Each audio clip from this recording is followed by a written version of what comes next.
మంచిగా రామ్మోహన్ రెడ్డి వస్తాడని అన్నీ చేస్తున్నాం. వస్తలేడు, వస్తే మంచిగా ఉంటుందేమో. ఇంత సాలకపోతే మన ఇస్తాం మా దాంట్లోకి వెళ్ళి అని అనుకున్నాం. అర్థం కాలే, మళ్ళీ చెప్పు. సాలకపోతే మా దాంట్లోకి వెళ్ళి ఇంకా ఏమన్నా ఇస్తే బాగుపడతాడేమో. ఇస్తా అనుకుంటారా? ఇంకా మీరే ఇద్దామనుకుంటారా? ఇస్తే మంచిగా ఉంటుంది కదా మేడం. ఇప్పుడు మా తాను ఒక హనుమాన్ టెంపుల్ ఉంది. ఆ టెంపుల్ జాతరకు పోయినాం. పెద్ద మనిషి అని పోతే ఏమన్నాడు, ఇక చిన్న అడుగుద్దా అన్నాడు. మరి చిన్న ఊళ్ళో భూమి అవసరం ఆయన. ఈ చిన్న గుడికి రామని నన్ను అడగొద్దు అన్నాడు. కానీ ఈ చిన్న ఊర్లో భూమి ఎందుకు ఆయనకు? అదే కదా ఎందుకు మరి. ఇప్పుడు మా దేవస్థానం చిన్నగా, మరి మా భూములు ఆయనకు అంత పెద్దగా అయినాయి.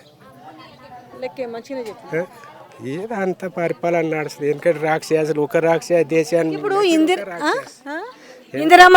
ఇందిరమ్మ రాజ్యము మేము తీసుకొచ్చినాము. ఇందిరమ్మ రాజ్యంలో అందరు మంచిగా ఉన్నారు. మహిళల్ని కోటీశ్వరులు చేసిన నా అక్క చెల్లెలు అన్నాడు. నా అవ్వ తాతల్ని, నా తమ్ముళ్ళని, అన్నల్ని అందరినీ నేను రైతు రాజ్యాన్ని నడిపిస్తున్నాను మేడం. మేము మంచిగా ఉన్నది కానీ మంచిగా చేసినందుకు ఇప్పుడు మామూలు గడ్డల మీద దింపిన అంతే. రిలే దీక్ష 16వ రోజు సందర్భంగా ఇప్పుడు కాలాపూర్ ప్రజలకు ఎమ్మెల్యే రామ్మోహన్ రెడ్డికి ఏం కనిపిస్తలేదా? మా నిరాహార దీక్ష ఇన్ని రోజులు చేస్తున్నాము. ఇప్పుడు ఎంఆర్ఓలకు ఇచ్చినాము, కలెక్టర్లకు ఇచ్చినాము, అందరికి ఇచ్చినా కానీ మా కాలాపూర్ గ్రామ ప్రజల గోడు ఇంతవరకు రామ్మోహన్ రెడ్డి కనిపిస్తలేదా అని నేను సందర్భంగా అడుగుతున్నాను మేడం.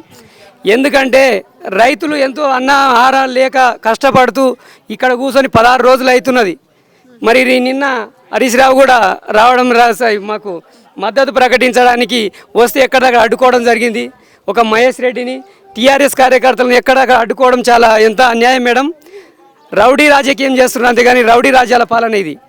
ఇలాంటి పాలన ఎక్కడ కూడా చూడలేము మేము. అవును మేడం,